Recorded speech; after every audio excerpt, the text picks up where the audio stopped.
What would you do if you discovered that the daughter for whom you sacrificed your entire life, whom you raised with unconditional love while caring for billionaire families' children, was secretly planning your financial destruction for years? My name is Dolores Washington. I'm 67 years old, and this is the most painful story I've ever lived through. A story about how a mother's love can become the cruelest weapon when used against you. For 42 years of my life, I was more than just a nanny. I was the most coveted nanny among Atlanta's billionaires, a professional so sought after that there were waiting lists to hire my services. Millionaire women would schedule their pregnancies based on my availability, waiting years for the opportunity to have Dolores Washington caring for their precious heirs. My reputation was legendary in the most exclusive high society circles, where a recommendation from me was worth more than any diploma or certification. I wasn't just an employee in those mansions that looked like palaces. I was the guardian of billionaire dynasties, the woman the wealthiest trusted with their most valuable treasures. I cared for the children of oil magnates, heirs to real estate empires, descendants of families who moved the world economy. My hands touched babies who would one day inherit billions, who would grow up to command multinational corporations, who would influence the destiny of entire countries. Each transition between families was like a crown-passing ceremony. When I announced I was leaving a household, I immediately received dozens of calls from other billionaire families begging for my services. There were women who delayed business trips, who reorganized entire corporate schedules, all to ensure I would be available when their babies were born. I was treated like royalty in the most elite circles of society, with salaries reaching $20,000 monthly, plus benefits that included premium health plans, luxury vehicles for my personal use, and even shares in family companies. My journey to becoming this legendary figure wasn't easy or accidental. It began when I was just 22 years old, fresh out of a childhood development program at a community college, desperate to find work that would support my newborn daughter, Keisha. I had been abandoned by Keisha's father, Jerome, when I was 7 months pregnant. Jerome was a charming man who swept me off my feet with grand promises about our future together. But when the reality of impending parenthood hit him, he vanished without a trace, leaving me emotionally shattered and financially desperate. What I didn't know at the time was that Jerome's disappearance wasn't just cowardice, it was criminal flight. 3 months after Keisha was born, I received a call from the police informing me that Jerome had been arrested for armed robbery. The man I had loved, the man whose child I was raising alone, had been involved in a string of convenience store robberies across 2 counties. The officer who called me explained that Jerome had been using our relationship as a cover, presenting himself as a stable family man while secretly planning and executing crimes. The news devastated me in ways I couldn't have imagined. Not only was I a single mother struggling to make ends meet, but I was also grappling with the realization that the father of my child was a criminal. I spent sleepless nights wondering what this meant for Keisha's future, whether she would inherit some predisposition toward his destructive behavior, whether I would be strong enough to raise her without any positive male influence in her life. Jerome was sentenced to 15 years in prison, and for the first few years, I harbored secret hopes that prison might reform him, that he might emerge as a changed man who could be a father to Keisha. I even took her to visit him a few times when she was a toddler, hoping to maintain some connection between father and daughter. But those visits were heartbreaking affairs. Jerome showed no genuine interest in Keisha's development, no curiosity about her milestones or personality. He seemed more concerned with complaining about prison conditions and asking me for money for commissary items. The final chapter of Jerome's story came when Keisha was 8 years old. I received another call from prison authorities, this time informing me that Jerome had been killed in a prison fight. The details were gruesome and unnecessary for me to know, but the finality of it hit me like a physical blow. Whatever small hope I had harbored for Keisha to have a father figure was now permanently extinguished. I had to break the news to my 8-year-old daughter that her daddy was never coming home, that he was gone forever. Keisha's reaction to her father's death was complex and troubling. She didn't cry or show obvious grief. Instead, she became withdrawn and angry, as if she blamed me for his absence and ultimate demise. Even at 8 years old, she seemed to understand that other children had fathers who came home from work, who attended school events, who were present for birthdays and holidays. She began asking pointed questions about why Daddy had gone away, Why other kids had fathers, and she didn't. Why we lived in a small apartment while some of her classmates lived in big houses. It was during this challenging period that I made the decision that would define the rest of our lives. I would work for the wealthiest families possible, earning enough money to ensure that Keisha never felt financially disadvantaged because of her father's failures. I would give her every opportunity that money could buy, every advantage that my dedication and sacrifice could provide. My first position with a billionaire family came through a referral from the community college placement office. The Harrison family, owners of a pharmaceutical empire worth over $3 billion, were looking for a live-in nanny for their twin sons. Mrs. Harrison, Elizabeth, was a brilliant woman who had inherited her father's business acumen but struggled with the hands-on aspects of motherhood. She was often traveling to oversee manufacturing facilities or attending board meetings, leaving her husband David, a prominent surgeon, to manage both his medical practice and childcare. The Harrison mansion was like nothing I had ever experienced. Spanning over 15,000 square feet, it featured marble floors imported from Italy, chandeliers worth more than most people's homes, and a wine cellar that contained bottles older than I was. The children's wing alone was larger than the entire apartment complex where Keisha and I lived. Each twin had his own suite with a bedroom, sitting area, and private bathroom decorated with hand-painted murals depicting scenes from classic children's literature. Working for the Harrisons opened my eyes to a world of wealth that operated by completely different rules than anything I had known. The children's daily schedule included private tutors for advanced mathematics and science, violin lessons with musicians from the Atlanta Symphony Orchestra, and tennis instruction from former professional players. Their toys were custom-made by European craftsmen, their clothes were tailored by the same designers who dressed their parents, and their meals were prepared by a chef who had trained in Michelin-starred restaurants.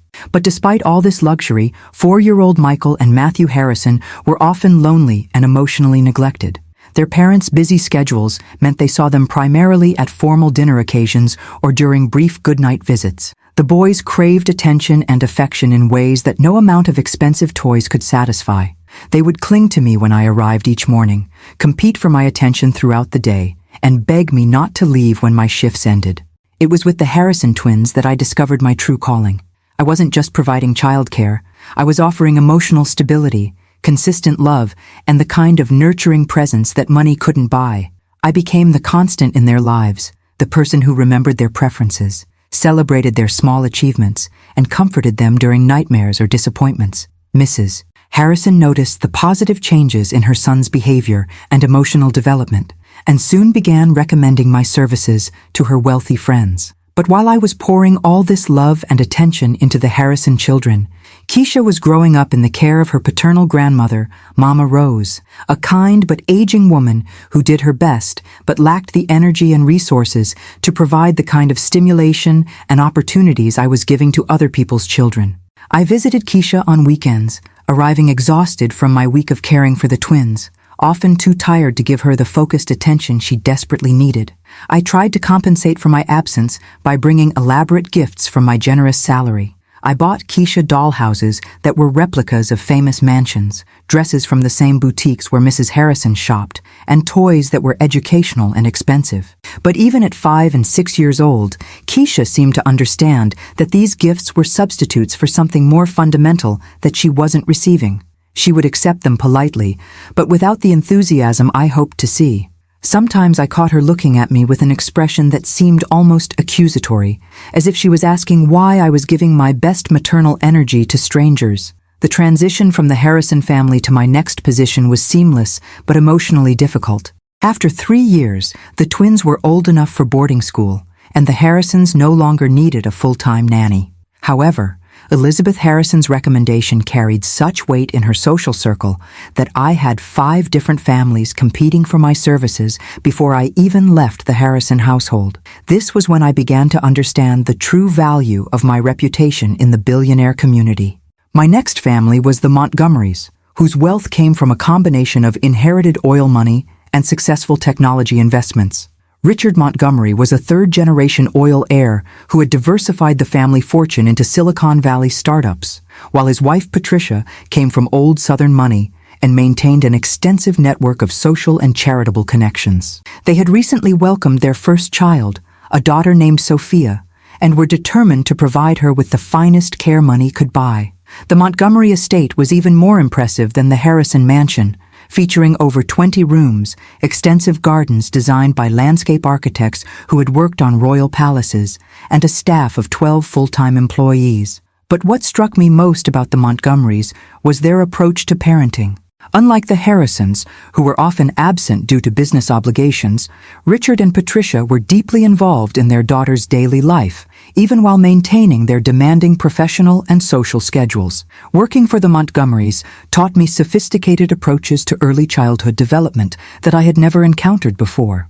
Patricia had researched the latest educational theories and wanted Sophia exposed to multiple languages, classical music, fine art, and international cultures from infancy.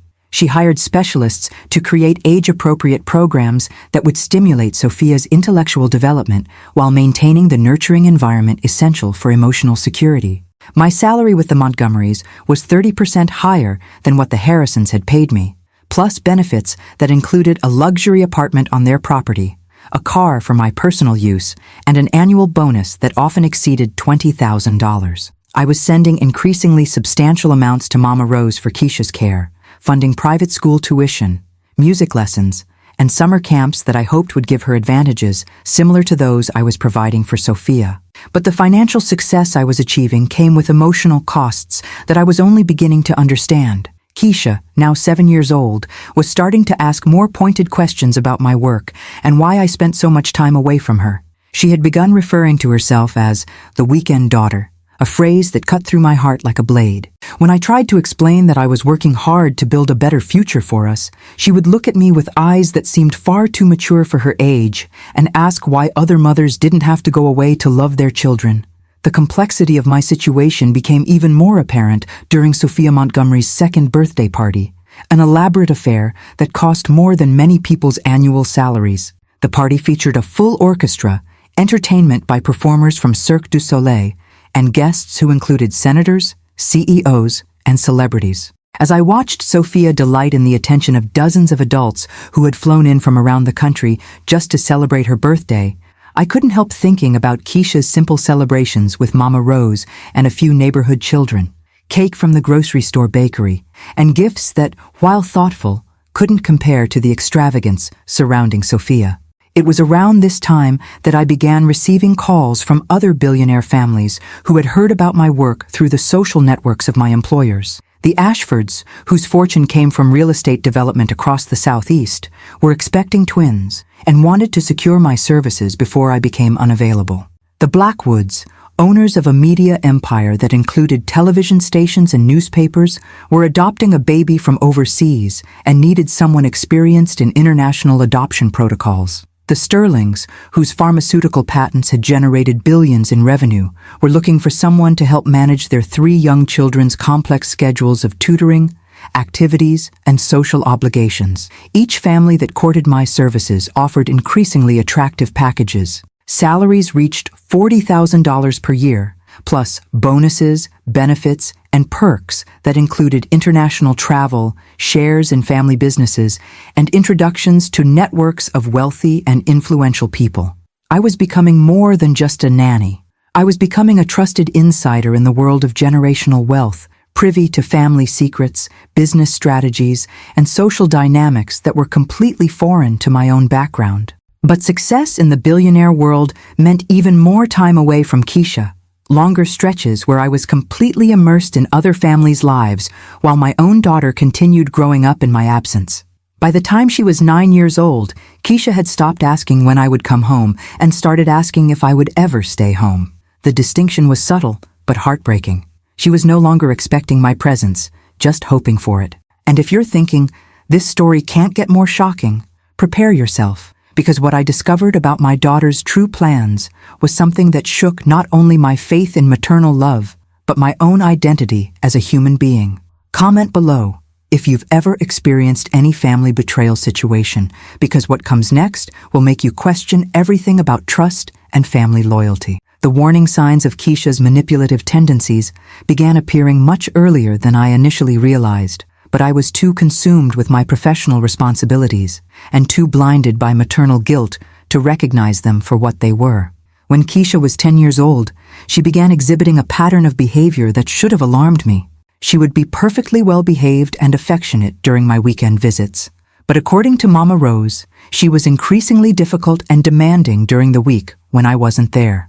Mama Rose, bless her heart, tried to shield me from the worst of Keisha's behavior because she understood how hard I was working and how guilty I already felt about being absent. But gradually, she began sharing troubling incidents.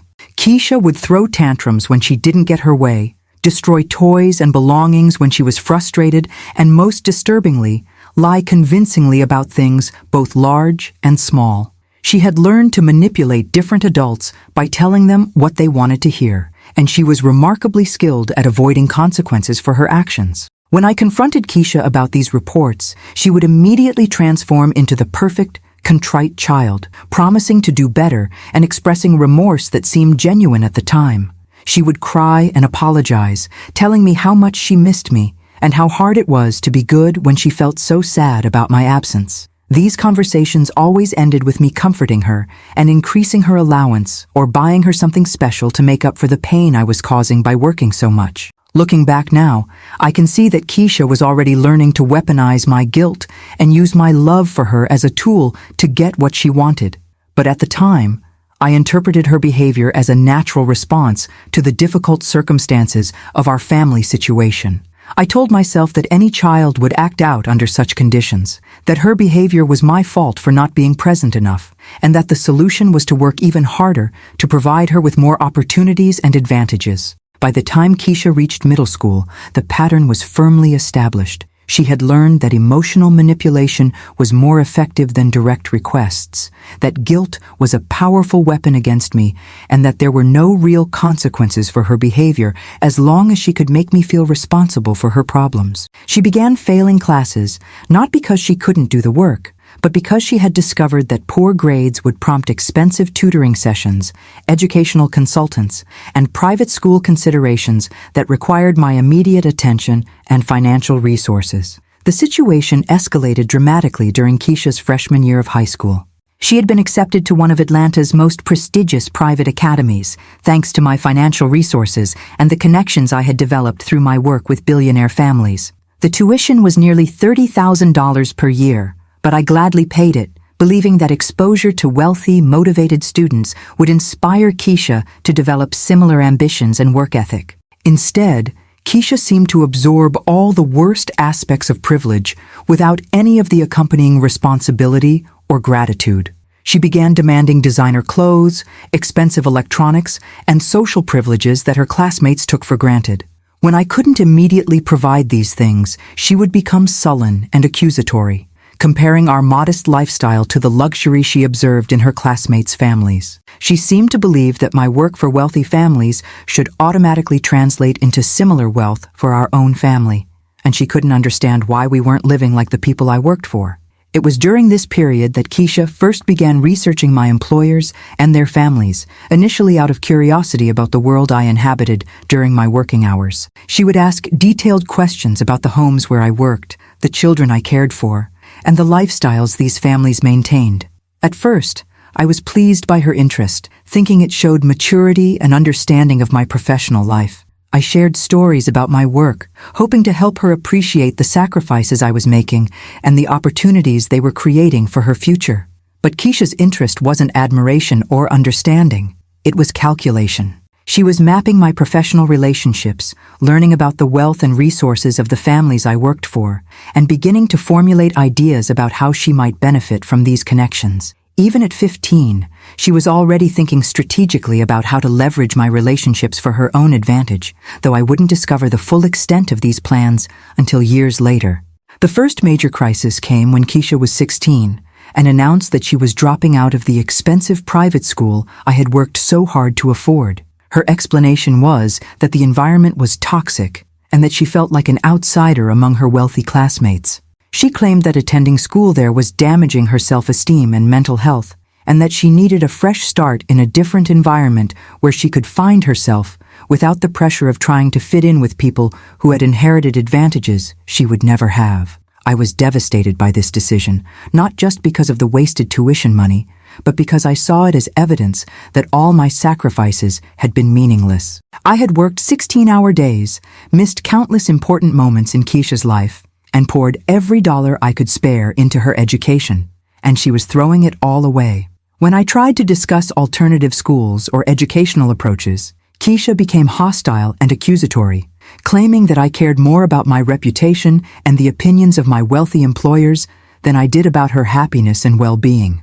This argument revealed something troubling about how Keisha viewed our relationship and my work. She had developed a narrative where I was the villain in her story, a mother who had chosen career success and the approval of strangers over the needs of her own child. She seemed genuinely to believe that my work was motivated by personal ambition rather than love for her, and that my absence from her life was a selfish choice rather than a sacrifice made for her benefit. The final blow came when Keisha, at 17, announced that she was pregnant. The father was a 22-year-old man named Deshaun, who had already fathered 2 other children with different women and had no steady employment or apparent interest in taking responsibility for this new baby.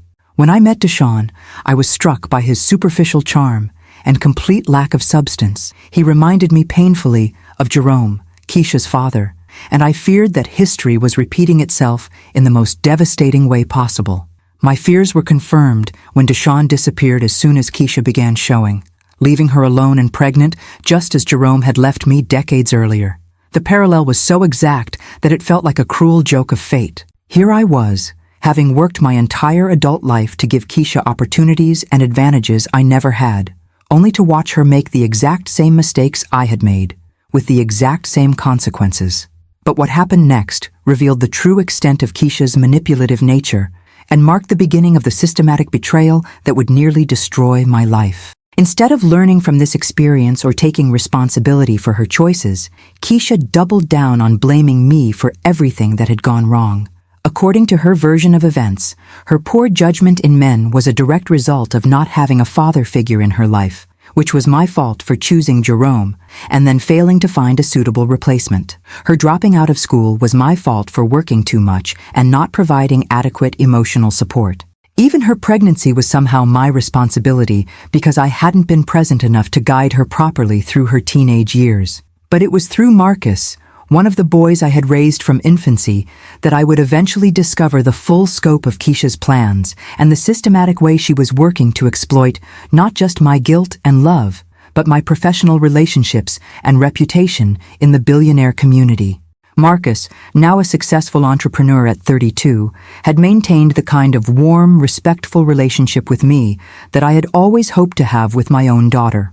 When he reached out to me with concerns about contact he had received from Keisha, I had no idea that I was about to learn the most devastating truth of my entire life. Marcus told me that Keisha had been reaching out to multiple people from my professional past, not out of innocent curiosity about my work history, but as part of a calculated investigation into potential sources of money and legal leverage. She had been researching the families I had worked for, looking for any possible inheritance provisions, legal settlements, or financial obligations that might involve me.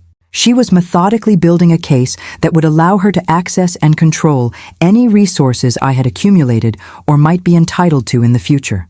But even more shocking was Keisha's long-term strategy to have me declared mentally incompetent so that she could assume control over my finances and decisions. She had been documenting supposed episodes of confusion and erratic behavior, creating a false narrative of mental decline that she planned to use in legal proceedings. She was turning my decades of hard work, sacrifice, and professional success into evidence of instability and poor judgment, arguing that only a mentally unbalanced person would work so hard for others while neglecting her own family.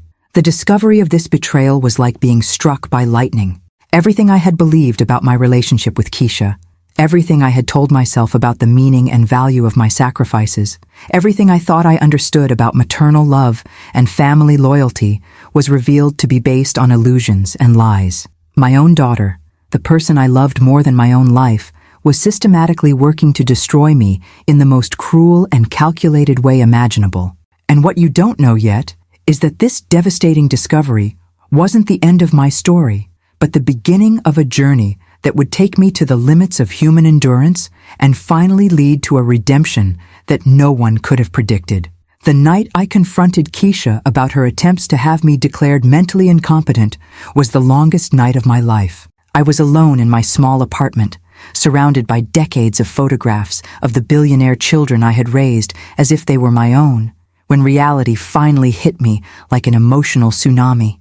My own daughter, the person for whom I had sacrificed everything, was betraying me in such a calculated and cruel way that I could barely process the magnitude of the pain I felt. For hours, I paced back and forth in that small, modest space, trying to understand where I had failed as a mother.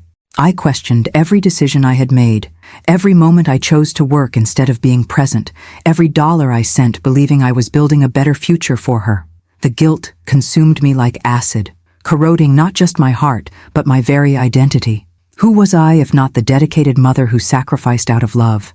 If my sacrifice had created a monster, then who was I really? The confrontation with Keisha had been brutal and revealing in ways I hadn't anticipated. When I presented her with the evidence Marcus had shared, her reaction wasn't shame or remorse. It was cold fury that I had discovered her plans. She didn't deny what she was doing.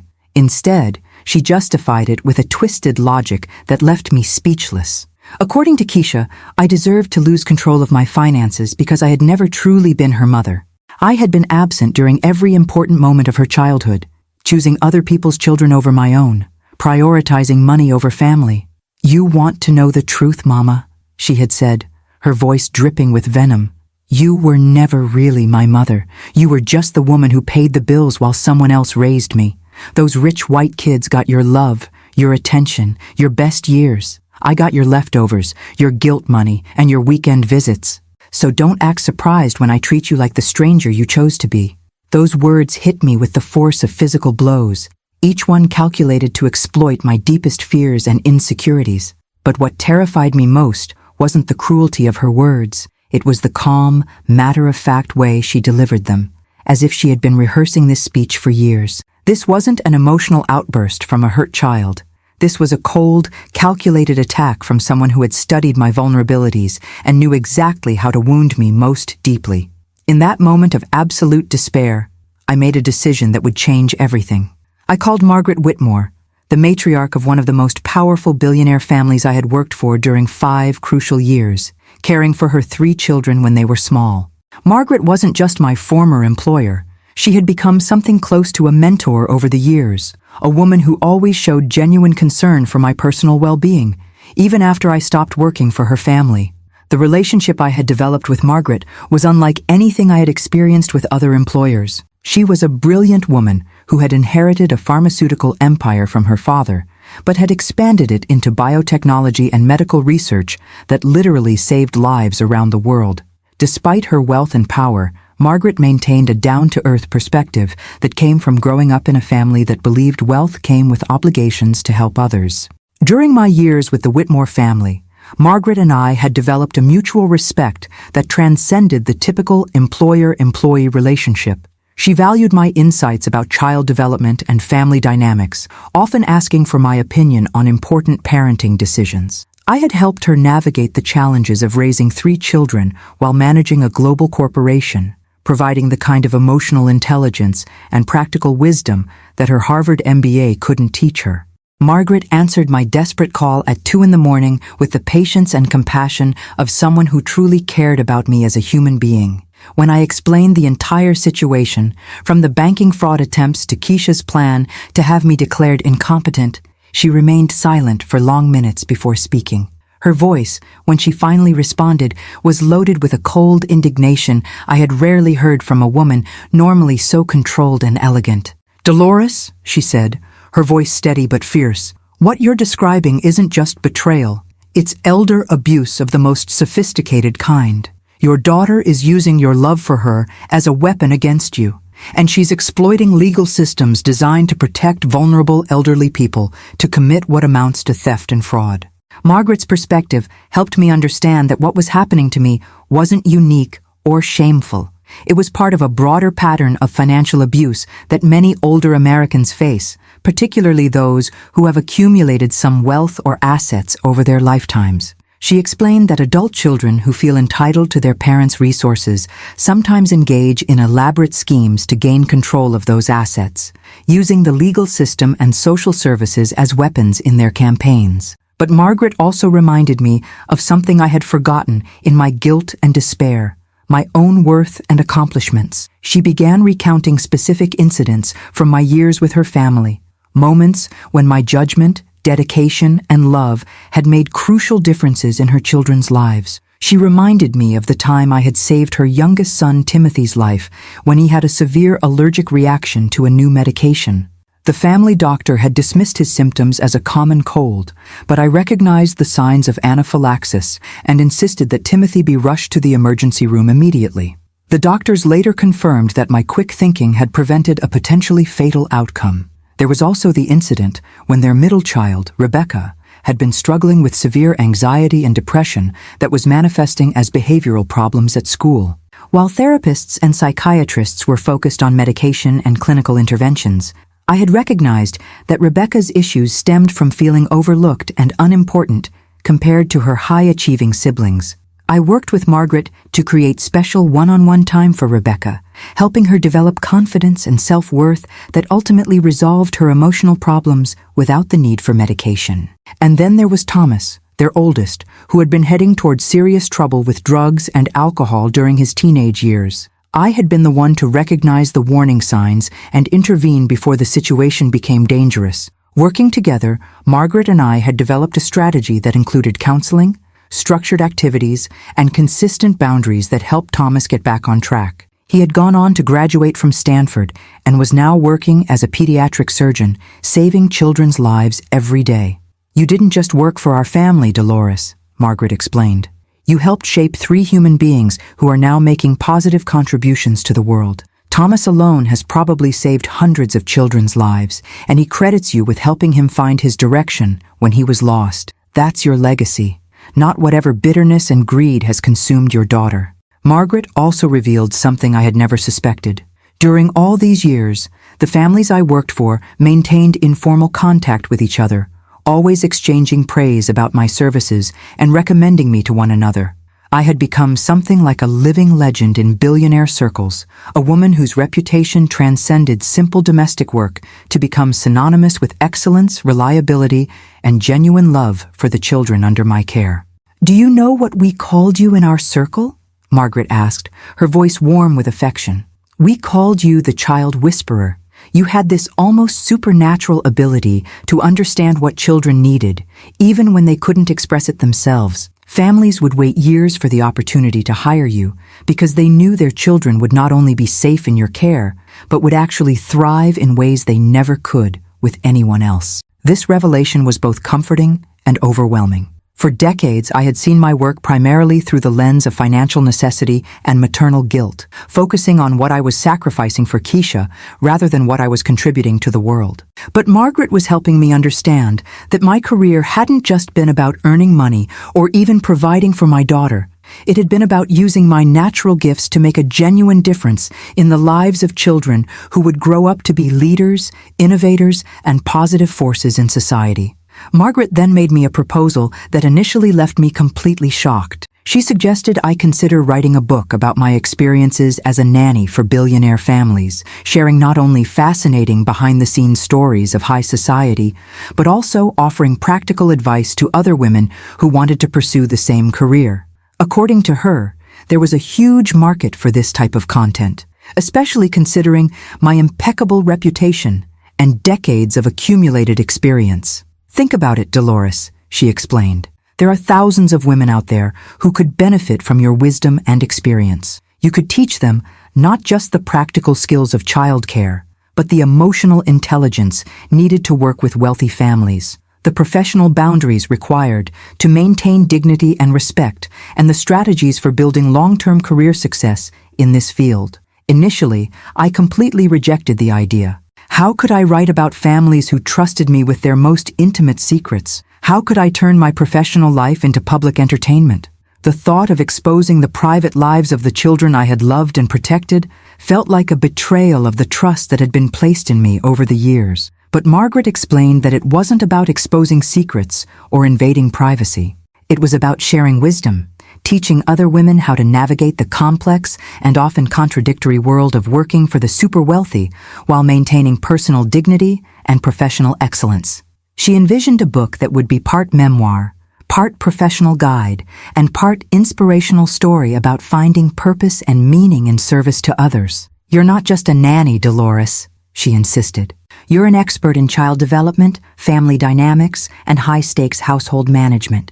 You've successfully navigated some of the most complex family situations imaginable, dealing with everything from international custody disputes to corporate espionage attempts that threatened the children in your care. That knowledge and experience is incredibly valuable, and it deserves to be shared." Margaret also pointed out something I hadn't considered. Writing about my experiences could be therapeutic, helping me process decades of complex emotions and experiences while also creating something positive from the pain of Keisha's betrayal. Instead of allowing my daughter's actions to define the meaning of my life's work, I could reclaim my narrative and demonstrate the true value of what I had accomplished. During the following weeks, while dealing with the growing pain of Keisha's betrayal, I began seriously considering Margaret's proposal. I realized that writing about my experiences could be not only a source of income, but also a way to emotionally process decades of sacrifice and dedication. It could be my way of finding meaning and purpose in a life that had been dedicated almost entirely to others. I started by making lists of the families I had worked for and the children I had cared for, trying to identify common themes and lessons that might be valuable to other women. As I wrote, I began to see patterns in my experiences that I had never recognized before. I realized that my success hadn't just been about loving children or being good at childcare. It had been about understanding the unique pressures and challenges faced by wealthy families and developing strategies to help them maintain healthy relationships despite the complications that extreme wealth can create. The more I wrote, the more I understood that my story wasn't just about sacrifice and betrayal.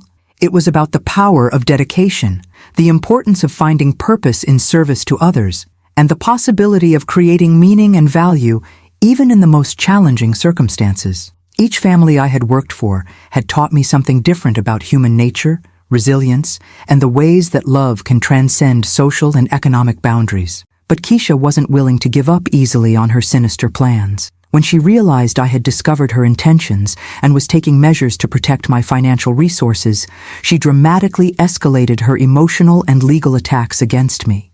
The restraining order I had obtained only seemed to fuel her anger and desperation, leading her to adopt even more destructive tactics in her campaign to discredit and control me. She began spreading rumors in the neighborhood about my supposed mental decline, telling invented stories about episodes of confusion and erratic behavior that never happened. She contacted my church, my doctor's office, and even my bank, expressing concern about my mental state and suggesting that I might be suffering from dementia or other cognitive impairments. She was systematic and thorough, creating a paper trail of concerned family member reports that she planned to use as evidence in future legal proceedings. If you thought manipulation couldn't get more cruel, prepare to discover how a daughter can use her own children as emotional weapons against the grandmother who has been financially supporting them for years. Leave a like on this video if you're following this incredible story, because what happened next will show how far a person can go when driven by greed and desperation. Keisha's most devastating strategy involved using my grandchildren as pawns in her manipulative game. She began forbidding me from visiting them, claiming that my presence was becoming traumatic for them due to my supposed deteriorated mental state. She told the children that Grandma was getting sick in the head and that they needed to keep their distance for their own safety. She coached them to notice and report any behavior from me that could be interpreted as unusual or concerning. The cruelty of this approach was breathtaking. My grandchildren, who had always been sources of joy and comfort in my life, were being turned into unwitting weapons against me. 8-year-old Malik, Keisha's oldest son, called me one evening in tears, asking if it was true that I was going crazy and whether he should be afraid of me. The pain of hearing those words from a child I had helped raise and support was almost unbearable. "Grandma Dolores," he said, his voice small and confused. "Mama says you might hurt us because your brain is sick, but you never hurt us before. I don't understand why you would hurt us now." "Are you really sick, Grandma?" That conversation broke something fundamental inside me. The realization that Keisha was willing to traumatize her own children to achieve her financial goals revealed a level of callousness that I struggled to comprehend. These innocent children were being subjected to confusion, fear, and emotional manipulation because their mother saw them as useful tools in her campaign against me. But it was through this unbearable pain that I found a strength I didn't know I possessed. I decided I wouldn't allow Keisha to destroy not only my financial life, but also my relationship with my grandchildren and my reputation in the community. With the help of Margaret and some other billionaire former employers who had become unexpected allies, I began building my legal and emotional defense against my daughter's systematic attacks. The legal battle that ensued was unlike anything I could have imagined. Keisha had hired an aggressive attorney who specialized in elder law and had experience with cases involving mental competency determinations. Her lawyer was skilled at presenting sympathetic narratives about concerned adult children trying to protect vulnerable elderly parents from their own poor judgment. In court documents, I was portrayed as a woman whose years of working for wealthy families had created delusions of grandeur and unrealistic expectations about money and lifestyle.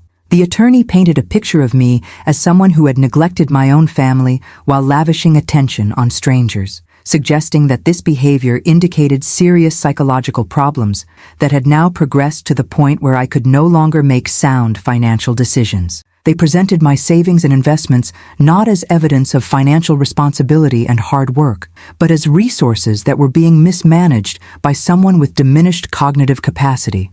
Marcus, the young entrepreneur I had raised since he was a baby and who now treated me with more respect and affection than my own daughter had ever shown, offered to be my witness in any legal process that might arise. His testimony was powerful and convincing, describing decades of responsible behavior, excellent judgment, and professional competence that he had observed firsthand. Mrs. Washington didn't just work for my family, Marcus explained to the court. She was an integral part of our household management team, someone my parents consulted on everything from educational decisions to family vacation planning. She managed complex schedules, coordinated with multiple service providers, and handled emergency situations with a level of competence that would be impressive in any corporate setting. The idea that someone with her track record and professional accomplishments is mentally incompetent is not just wrong, it's insulting to everyone who knows her. Other former employers also came forward in my support, offering testimony and documentation that described decades of impeccable service, consistent demonstrations of excellent judgment, and problem-solving skills that had saved their families from countless crises over the years. They made it clear that any allegation of mental incompetence would be not only false, but offensive to people who knew me intimately and trusted me with their most precious possessions. Elizabeth Harrison, my first billionaire employer, provided particularly powerful testimony about my capabilities and character. She described how I had managed multiple medical emergencies involving her children, coordinated with international schools and travel services for family relocations, and even helped mediate complex family disputes with wisdom and discretion that exceeded what they received from professional consultants. Dolores Washington is one of the most competent, intelligent, and emotionally stable people I have ever known, Elizabeth stated in her deposition. The suggestion that she lacks the mental capacity to manage her own affairs is absurd to anyone who has worked with her professionally. This legal action appears to be nothing more than an attempt by her daughter to access resources that she hasn't earned and doesn't deserve. It was during this period of emotional and legal battle that I truly began writing the book Margaret had suggested. Initially, writing was just a form of therapy, a way to process decades of complex and often contradictory experiences. But gradually, I realized I was creating something bigger, something that could really help other women facing similar situations, whether professionally or personally. The pages flowed as if they had a life of their own, recounting stories of billionaire children who grew up to become ethical business leaders thanks to the values I had helped instill, dysfunctional families who found stability through the emotional consistency I provided, and moments of genuine humanity that transcended differences in social class and material wealth. One chapter focused on my time with the Ashford family, whose wealth came from commercial real estate development across the Southeast. The Ashfords had adopted 3 children from different countries, creating a multicultural family that required sensitive navigation of complex identity and belonging issues. I had helped develop strategies for honoring each child's cultural heritage while building a cohesive family identity, working with specialists in international adoption and child psychology to create an environment where all 3 children could thrive. Another section detailed my experience with the Sterling family during a period when their pharmaceutical company was facing a major lawsuit that threatened not only their fortune, but their personal safety. Death threats from people who blamed their medications for various health problems meant that security measures had to be implemented that dramatically affected the children's daily lives. I had worked with security professionals and child psychologists to maintain as normal an environment as possible while keeping the children safe and shielded from the worst aspects of the situation. These stories weren't just entertaining anecdotes about life among the wealthy. They were case studies in problem-solving, emotional intelligence, and professional excellence under pressure. They demonstrated skills and knowledge that had been developed through decades of experience in high-stakes, high-stress environments where the welfare of children was always the primary concern. While I wrote, I also began doing something I should have done decades earlier. I prioritized my own mental and physical health. I sought psychological therapy to process not only Keisha's betrayal, but also the years of excessive sacrifice that had led me to completely neglect my own needs. The therapist, Dr. Amanda Chen, helped me understand that my pattern of self-neglect wasn't noble sacrifice. It was a form of self-destructive behavior that ultimately served no one well. You can't give what you don't have, Dolores, Dr. Chen explained during one of our sessions. By exhausting yourself physically and emotionally, you weren't just hurting yourself, you were limiting your ability to effectively care for the children who depended on you. True professional excellence requires maintaining your own health and well-being so that you can perform at your best consistently over time. I also had complete medical exams that had been postponed for years, taking care of health problems I had ignored while focusing exclusively on others' well-being. I was diagnosed with high blood pressure and early-stage diabetes, both conditions that could have been managed more effectively if I had sought treatment earlier. I began taking medication, adjusting my diet, and implementing exercise routines that helped me feel physically stronger and more energetic than I had in years. The combination of therapy, medical care, and the creative outlet of writing began to transform my perspective on everything that had happened. Instead of seeing my life as a story of sacrifice and betrayal, I began to understand it as a narrative of professional excellence, personal growth, and ultimately, resilience in the face of unimaginable challenges. But the most transformative moment was still to come, and it would arrive through a phone call that would change not only my financial situation, but my entire understanding of the impact I had made on the world through my decades of dedicated service. The call that changed everything came from a completely unexpected source, Timothy Whitmore, the same boy whose life I had saved multiple times during my time working for his family. Now 28 years old, Timothy had become a billionaire entrepreneur in his own right, founding a technology company called Neuralink Systems that revolutionized the artificial intelligence industry by creating brain-computer interfaces that helped paralyzed patients regain mobility. His voice on the phone carried an emotion I had rarely heard during his years of privileged but emotionally contained childhood. "Dolores," he said, and I could hear him struggling to maintain composure. "I need to see you immediately. There's something I should have done years ago, something that might change everything about your current situation. Can I come to your apartment tonight? This can't wait any longer." Timothy arrived at my modest apartment that evening, carrying a leather briefcase and wearing an expression of determination mixed with what looked like barely contained excitement. He had grown into a tall, confident man who bore little resemblance to the shy, anxious child I had once comforted through nightmares and helped with homework. But when he looked at me, his eyes held the same warmth and affection I remembered from his childhood. "Before I show you what's in this briefcase," he began, "I need you to understand something that I should have told you years ago. Throughout my entire childhood, I considered you more of a mother than my own biological mother.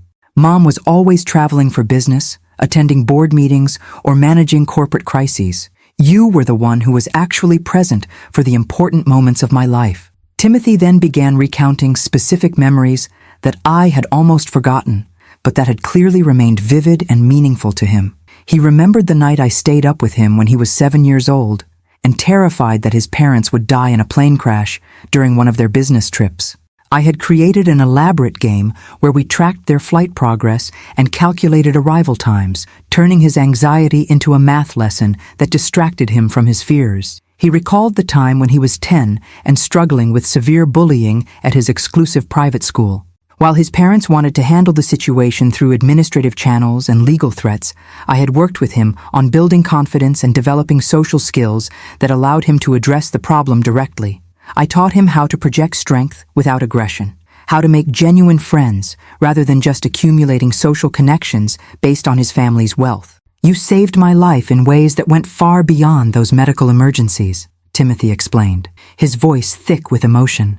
You taught me that my worth as a person wasn't connected to my family's money or social status. You helped me understand that real success comes from using whatever advantages you have to make a positive difference in the world. Every major decision I've made as an adult has been influenced by values and principles you helped me develop.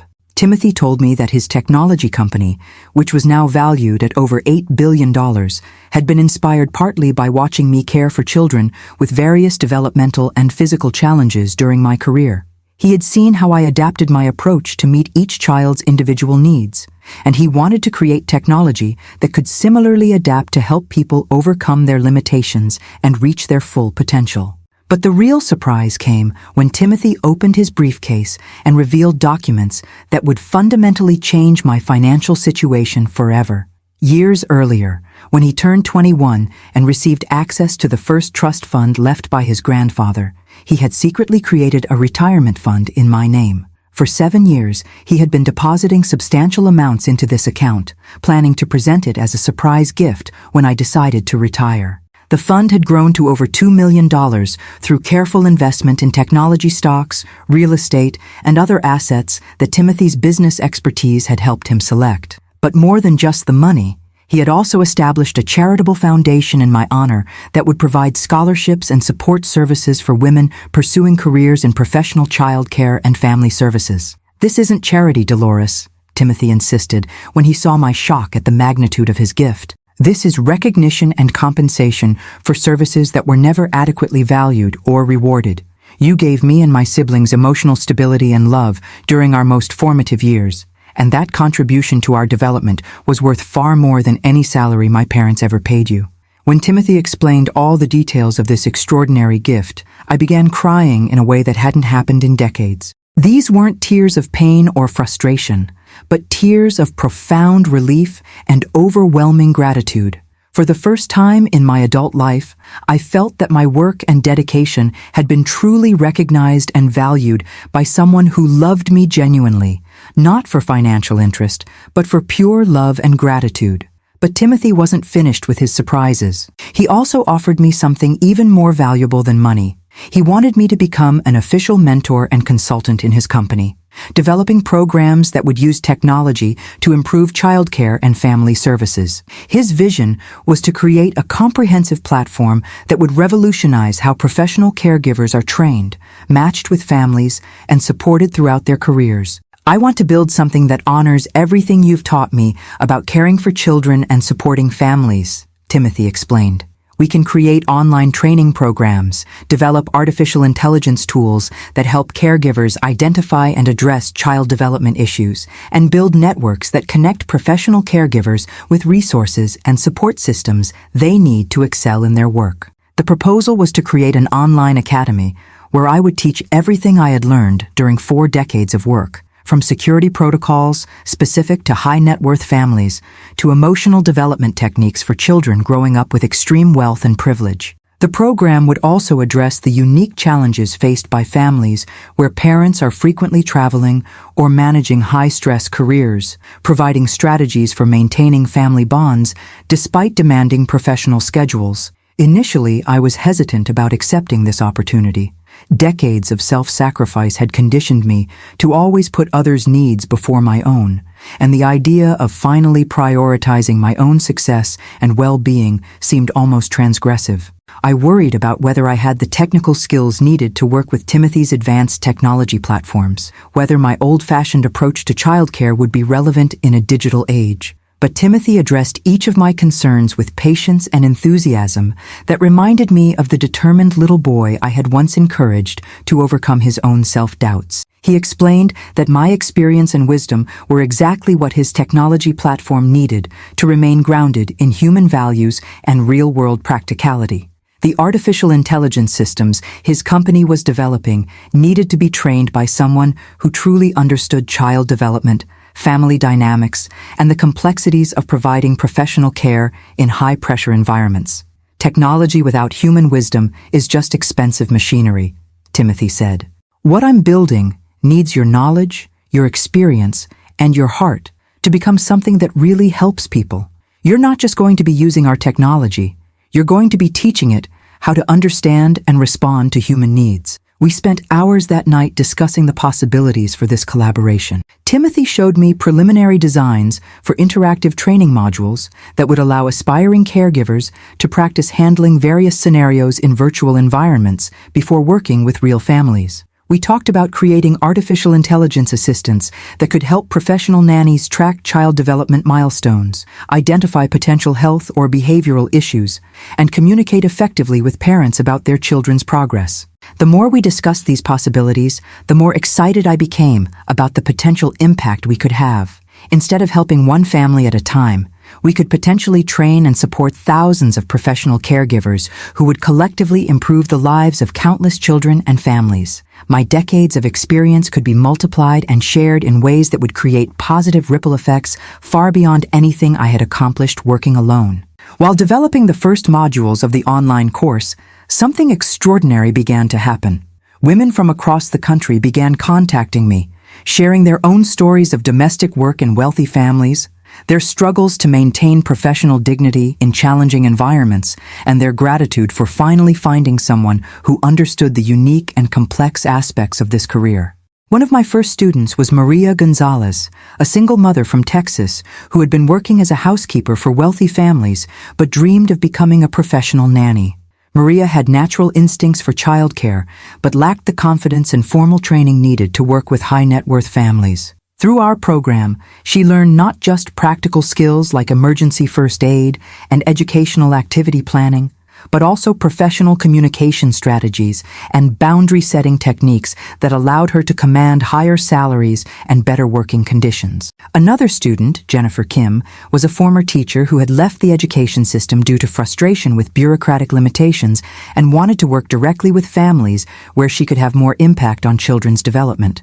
Our program helped her understand the unique dynamics of wealthy households and develop approaches that honored both her educational expertise and the specific needs of families with extensive resources and complex lifestyles. The course became a success beyond any expectation I could have had. Within 6 months, we had over 1,000 active students, women from different backgrounds who were determined to follow in my footsteps and build respectable professional careers caring for children from influential families. What moved me most wasn't the financial success, but the gratitude messages I received daily from women who had found purpose and professional dignity through the teachings I shared. Mrs. Washington, wrote one student named Angela Roberts, "Your program didn't just teach me how to be a better nanny. It taught me how to value myself and my work in ways I never had before. I used to think of childcare as just a job I did until something better came along. Now I understand that I'm helping shape the next generation of leaders, and that responsibility is both an honor and a tremendous opportunity to make a difference in the world." But during this entire period of professional and personal transformation, the situation with Keisha continued being an open wound in my heart. She had intensified her legal attacks against me, hiring increasingly aggressive lawyers to try to prove my supposed mental incompetence, while simultaneously spreading malicious rumors about my condition in the neighborhood and among mutual acquaintances. The legal battle had become a war of attrition, with Keisha's attorneys filing motion after motion designed to drain my financial resources and emotional energy. They challenged every aspect of my financial management, questioned my ability to make sound decisions, and painted my success with Timothy's company as evidence that I was being manipulated by people who wanted to exploit my supposed vulnerability. Keisha herself had become almost unrecognizable as the daughter I had raised and loved. During court appearances, she would perform elaborate displays of concerned daughter behavior, expressing worry about my mental state while simultaneously working behind the scenes to document and exaggerate any behavior that could be interpreted as unusual or concerning. The most painful aspect of this period was watching how the legal battle was affecting my grandchildren. Keisha had forbidden them from having any contact with me, claiming that interaction with their mentally unstable grandmother could be psychologically damaging.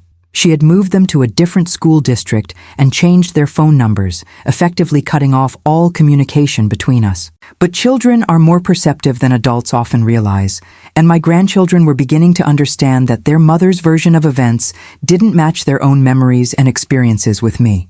Malik, now 9 years old, had started asking pointed questions about why Grandma Dolores was suddenly dangerous when she had never hurt anyone before. His younger sister Zara, age 6, kept asking when she could visit my apartment again and play the educational games I had taught her. The turning point in the legal battle came from a completely unexpected source. During one of the court hearings, where Keisha was trying to present fabricated evidence about my supposed mental deterioration, my grandchildren, now aged between 8 and 15, somehow managed to send a message to the judge requesting permission to speak privately about their grandmother. What happened next was unprecedented in the courtroom experience of everyone involved, including the judge who had been handling family law cases for over 20 years. My grandchildren, led by 15-year-old Marcus Jr., named after the young man who had become like a son to me, presented a coordinated and articulate testimony that completely demolished Keisha's case while exposing the full extent of her manipulation and emotional abuse. Marcus Jr.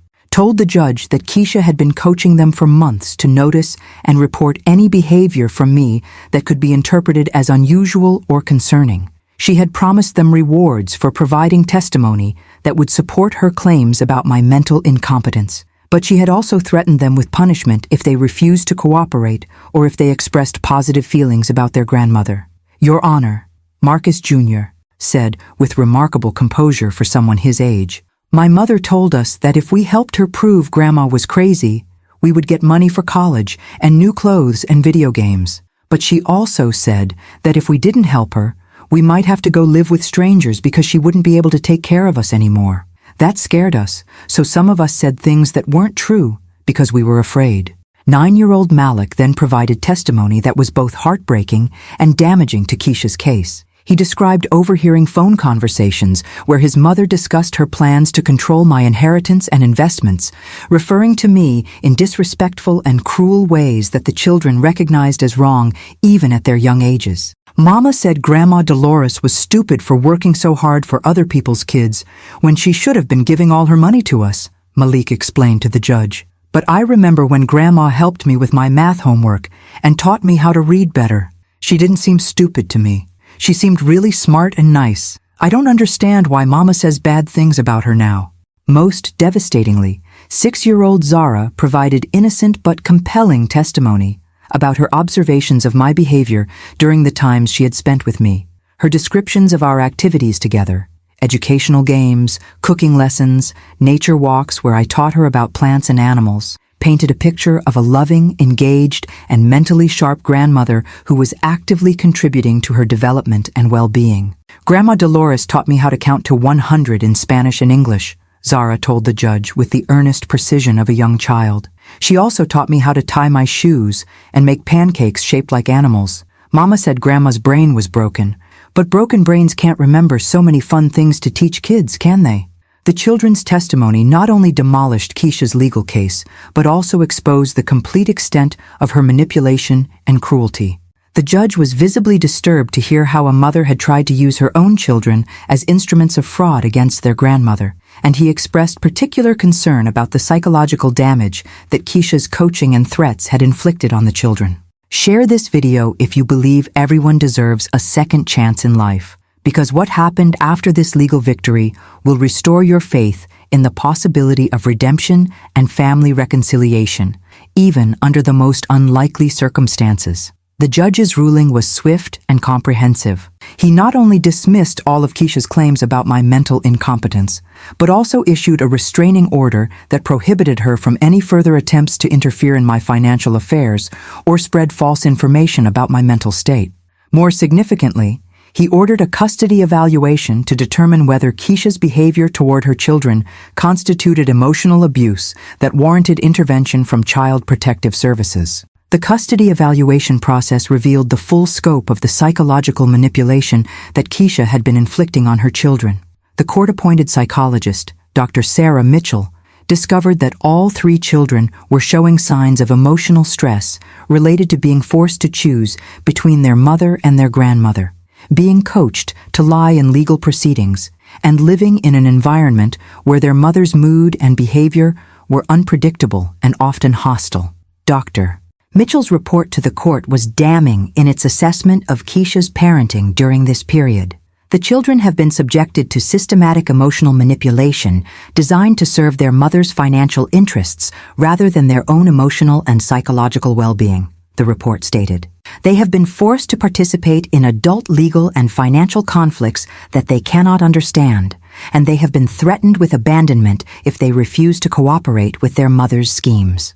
The court's intervention forced Keisha into a position where she had to choose between continuing her legal attacks against me and maintaining custody of her children. Faced with the possibility of losing her children entirely, she finally began to understand the real consequences of her actions. For the first time since this nightmare began, Keisha was confronted with the reality that her behavior wasn't just hurting me.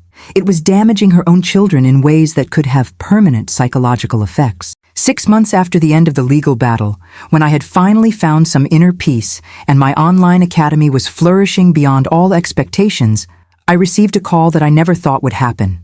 It was Keisha, but her voice sounded different from anything I had heard from her in recent years. She wasn't manipulating, demanding, or attacking. She was crying in a way that seemed to come from the depths of her soul, asking for forgiveness in a manner that sounded genuinely repentant.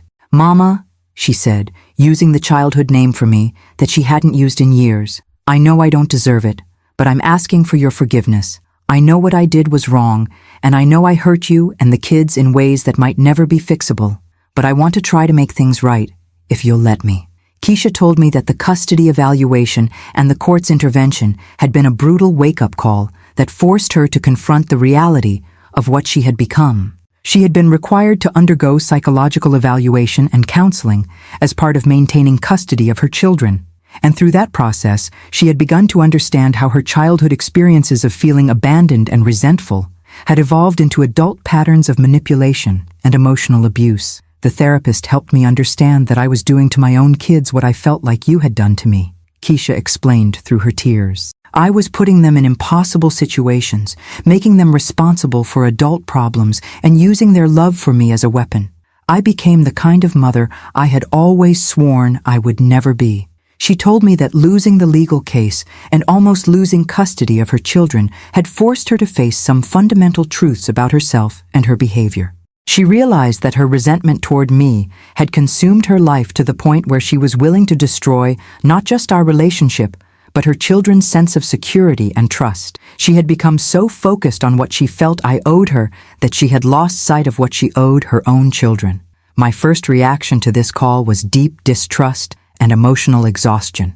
How could I trust someone who had tried to destroy me in such a calculated and cruel way? How could I be sure this repentance wasn't just another manipulative strategy, perhaps designed to get closer to me so she could try again with different tactics? The wounds she had inflicted were so deep and so personal that the idea of forgiveness seemed almost impossible. But when I thought about my grandchildren, especially Marcus Jr., and his brave testimony that had helped save me from his mother's schemes, I realized that I had 2 choices: perpetuate the cycle of pain and resentment that had already damaged 2 generations of our family, or find the courage to bet on the possibility of redemption and healing. The decision to even consider reconciliation wasn't easy or immediate. I spent weeks in therapy with Dr. Chen, exploring my feelings about forgiveness, trust, and the possibility of rebuilding a relationship with someone who had betrayed me so completely.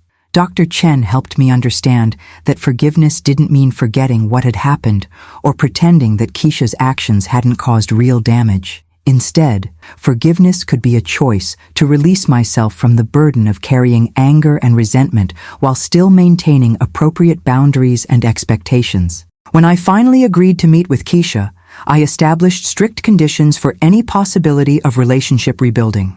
She would have to continue with intensive psychological therapy for at least a year, demonstrate consistent emotional stability and responsible behavior, make amends for the financial and emotional damage she had caused, and actively contribute to my online academy as a form of community service and personal growth. To my surprise, Keisha not only accepted all these conditions, but embraced them with a dedication I hadn't seen from her since childhood. She enrolled in both individual and family therapy programs, started working part-time at a social services agency to develop empathy and perspective about helping others, and gradually began contributing to the development of new course modules for the academy. Keisha's contributions to the online academy were initially tentative and self-conscious, but they evolved into some of our most powerful and popular content. She created modules specifically addressing the challenges faced by children whose parents work in demanding careers, offering perspectives on how to maintain family connections despite work obligations and strategies for helping children understand and cope with parental absence.